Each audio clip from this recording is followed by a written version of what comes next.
Hi, everybody.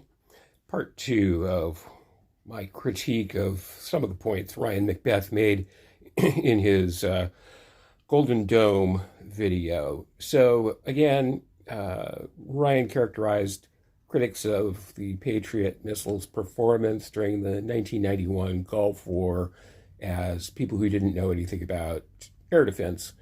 And again, I'm just going to say Ted Postal was the primary critic. He knew quite a bit about it. One point that Ryan brought up was that the Scud missiles, the Iraqi Scud variants, were corkscrewing on the way down, and that's because they were lengthened missiles. They were not standard Scuds. The Iraqis had wanted more range, and so they just added fuel tanks. They added more sections to it and changed the center of gravity and the center of lift on the missiles. And when the missile's re-entering, it re-enters. It doesn't re-enter perfectly nose first. It re-enters at a slight angle, and that caused off-center forces. Anyhow, so the whole missile's corkscrewing on the way down.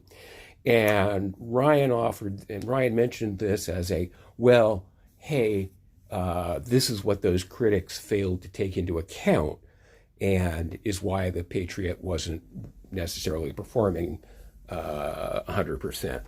In fact, that was one of Ted Postal's main criticisms, or one of his points, I should say, was that the Iraqi Scuds were corkscrewing in, and they were, as a result, very difficult for the Patriots to track here.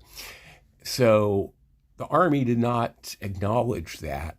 And Ted Postal's point wasn't, hey, this is why the Patriots were having trouble. His point was, this is one of the reasons why missile defense is hard, because you can have missiles that are maneuvering reentry vehicles. Okay, so you may have heard of MIRVs, multiple independent reentry vehicles. You can also have maneuvering reentry vehicles, sometimes called MRVs, which is also multiple reentry vehicle. But you can intentionally induce these kinds of maneuvers to make it extraordinarily difficult for interceptor missiles to stop them. So just a point about where the criticism came from, and that it's not an accusation against Ted Postal.